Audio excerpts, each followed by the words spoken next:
ಇದು ನೂರಾರು ಮಿಲಿಯನ್ ವರ್ಷಗಳ ಇತಿಹಾಸದ ಕಥೆ. ಈ ಭೂಮಿ ಮೇಲೆ ಹಿಂದೆ ವಾಸಿಸುತ್ತಿದ್ದ ಡೈನೋಸಾರ್ಗಳು ನಾಶವಾದ ಇತಿಹಾಸಕ್ಕೆ ಸಂಬಂಧವಿರುವ ಕಥೆ. ಡೈನೋಸಾರ್ಗಳು ವಿನಾಶಕ್ಕೂ ಮೊದಲೇ ನಾಶವಾದ ಜಲಚರ ಜೀವಿಗಳ ಕಥೆ. ಆ ಜೀವಿಗಳು ತಾವುಗಳು ಭೂಮಿ ಮೇಲೆ ವಾಸಿಸುತ್ತಿದ್ದುದಕ್ಕೆ ಅವೇ ಕಲ್ಲಿನಲ್ಲಿ ತಮ್ಮ ಇತಿಹಾಸವನ್ನು ಬರೆದಿಟ್ಟಿರುವ ಕಥೆ. ಸಮುದ್ರದ ಒಡಲಿನಲ್ಲಿ ನಡೆದ ಈ ಕಥೆಯನ್ನು ಸಮುದ್ರವೇ ಹೊರಪ್ರಪಂಚಕ್ಕೆ ತಿಳಿಸಿಕೊಟ್ಟಿದೆ.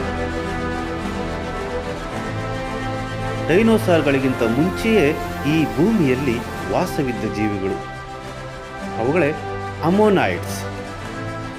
ಡೈನೋಸಾರ್ಗಳು ಈ ಭೂಮಿಗೆ ಕಾಲಿಡುವ ಮುಂಚೆಯೇ ಸುಮಾರು 400 ಮಿಲಿಯನ್ ವರ್ಷಗಳ ಹಿಂದೆಯೇ ಈ ಭೂಮಿ ಮೇಲೆ ಕಾಣಿಸಿಕೊಂಡಿದ್ದಂತಹ ಜೀವಿಗಳು. ಸುಮಾರು 30,000 ಜಾತಿಯ ಅಮೋನೈಟ್ಸ್ಗಳು ಸಮುದ್ರ ದಾಳದಲ್ಲಿ ತಮ್ಮ ಜೀವನವನ್ನು ನಡೆಸುತ್ತಿದ್ದವು. ವಿಚಿತ್ರವಾದ ಆಕಾರದಲ್ಲಿ ವಿಶಿಷ್ಟವಾಗಿ ಕಪ್ಪೆ ಚಿಪ್ಪುಗಳಂತೆ ಸಮುದ್ರದಲ್ಲಿ ತೇಲಾಡುತ್ತಿದ್ದವು. ಈಗ ಈ ಜೀವಿಗಳ ಜೀವನ ಶೈಲಿಯ ಬಗ್ಗೆ ಸಂಶೋಧಕರು ಮಾಹಿತಿ ಕಲೆ ಹಾಕುತ್ತಿದ್ದಾರೆ. ಅಮೋನೈಟ್ಸ್ ಎಂಬ ಜೀವಿ ಬದುಕಿದ್ದವು, ಆದರೆ ಈಗ ಅವು ಇಲ್ಲ. ಈಗ ನಮಗೆ ಸಿಗುವುದು ಅವುಗಳ ಗುರುತಿನ ಚಿಪ್ಪುಗಳು ಮಾತ್ರ. ಈ ಅಮೋನೈಟ್ಸ್ ಈಗ ಇಲ್ಲದಿರುವುದಕ್ಕೆ ಕಾರಣ ಮಾತ್ರ ಭಯಾನಕ. ಆ ವಿಷಯವನ್ನು ತಿಳಿದುಕೊಳ್ಳೋದಕ್ಕೆ ಮುಂಚೆ ಈ ವಿಚಿತ್ರ ಜೀವಿಗಳ ಜೀವನ ಶೈಲಿಯನ್ನೊಮ್ಮೆ ನೋಡಿ ಬರೋಣ. ವಿಚಿತ್ರವಾದ ಈ ಅಮೋನೈಟ್ಸ್ ತರಹೇವಾರಿ ರೂಪದಲ್ಲಿದ್ದವು ಎಂಬುದು ಸಂಶೋಧನೆಯಿಂದ ತಿಳಿದು ಬಂದಿದೆ. ಟೋಪ್ಲಾಯ್ಡ್ಸ್ ನ್ಯಾಚಿಲಿಡೆ ಎಂಬಂತಹ ಮೃದ್ವಂಗಿಗಳ ಗುಂಪಿಗೆ ಈ ಜೀವಿಗಳು ಸೇರುತ್ತವೆ. ಬಸವನ ಹುಳುವಿನ ರೀತಿಯಲ್ಲಿ ಚಿಪ್ಪನ್ನು ಹೊಂದಿದ್ದು ಇದು ಚಿಪ್ಪಿನೊಳಗೆ ರಕ್ಷಣೆಯನ್ನು ಪಡಿತಾ ಇದ್ವು ಎಂಬುದು ಸಂಶೋಧನೆಗಳಿಂದ ತಿಳಿದು ಬಂದಿದೆ. ಹಾಗಾಗಿ ಅಮೋನೈಟ್ಸ್ಗಳು ಕೂಡ ಇದೇ ಜಾತಿಗೆ ಸೇರಿರಬಹುದು ಎಂದು ಹೇಳಲಾಗ್ತಿದೆ. ಇವುಗಳು ಸೂಕ್ಷ್ಮವಾದ ಕಣ್ಣುಗಳನ್ನು ಹೊಂದಿದ್ದವು, ಸಮುದ್ರದ ನೌಕೆಯಂತೆ ಕೆಲಸ ಮಾಡುತ್ತಿದ್ದವೆಂದು ತಿಳಿದು ಬರುತ್ತದೆ. ಚಿಪ್ಪಿನಿಂದ ನೀರು ಹೊರ ಹಾಕಿದಾಗ ತೇಲುವುದು, ನೀರು ತುಂಬಿದರೆ ಮುಳುಗುವುದು ಮಾಡುತ್ತಿದ್ದವು. ಇವುಗಳ ಈಜುವಿಕೆ ಶೈಲಿ ಕೂಡ ಆಕ್ಟೋಪಸ್ಗಳಂತೆ ನೀರನ್ನು ಟ್ಯೂಬ್ಗಳ ಮೂಲಕ ಹೊರತಳ್ಳಿ ಮುಂದೆ ಸಾಗುತ್ತಿದ್ದವು ಅಂತ ಹೇಳಲಾಗುತ್ತದೆ. ಇಷ್ಟು ವೈವಿಧ್ಯವಾದ ಜೀವನ ಶೈಲಿ ಹೊಂದಿದ ಅಮೋನೈಟ್ಸ್ಗಳಿಗೆ ಏನಾಯಿತು? ಡೈನೋಸಾರ್ಗಳಂತೆ ಅವುಗಳ ಹಿಂದೆಯೇ ಭೂಮಿಯಲ್ಲಿದ್ದಂತಹ ಜೀವಿಗಳು ಈಗ ಯಾಕಿಲ್ಲ ಅನ್ನೋದ ನಮಗೆ ಕಾಡುವ ಪ್ರಶ್ನೆಯಾಗಿದೆ. ಈ ಸತ್ಯ ತಿಳಿಬೇಕಂದ್ರೆ ಡೈನೋಸಾರ್ಗಳ ಅಂತ್ಯದ ಬಗ್ಗೆ ತಿಳಿದುಕೊಳ್ಳಬೇಕು. ಸುಮಾರು 66 ಮಿಲಿಯನ್ ವರ್ಷಗಳ ಹಿಂದೆಯೇ ಡೈನೋಸಾರ್ಗಳ ವಿನಾಶ ಆಯಿತು.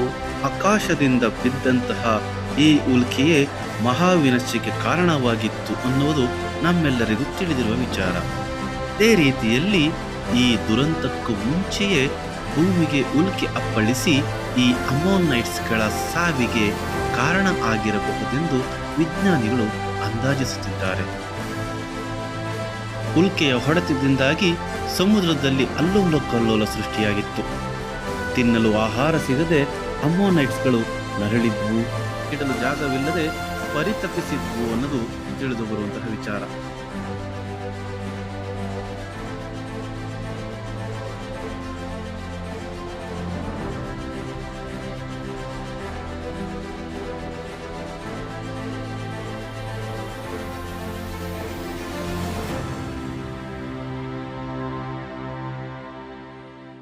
ಸುಮಾರು 300 ಮಿಲಿಯನ್ ವರ್ಷಗಳ ಹಿಂದೆಯೇ ಈ ಅಮೋನೈಟ್ಸ್ಗಳ ನಾಶವಾಗಿರಬಹುದೆಂದು ವಿಜ್ಞಾನಿಗಳು ಅಂದಾಜಿಸಿದ್ದಾರೆ.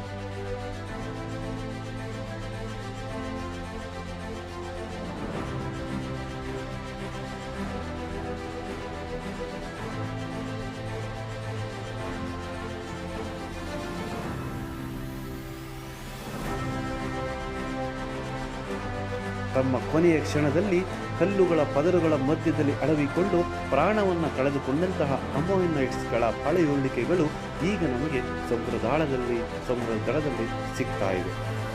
ಸಂಶೋಧನೆಗಳಿಂದ ಇನ್ನಷ್ಟು ಮಾಹಿತಿಗಳು ಹೊರಬರಬೇಕಿದೆ. ಇದು ಇವತ್ತಿನ ವಿಡಿಯೋ. ಈ ವಿಡಿಯೋ ನಿಮಗೆ ಇಷ್ಟ ಆದಲ್ಲಿ ಲೈಕ್ ಮಾಡಿ, ಶೇರ್ ಮಾಡಿ, ಕಮೆಂಟ್ ಮಾಡಿ. ಧನ್ಯವಾದಗಳು.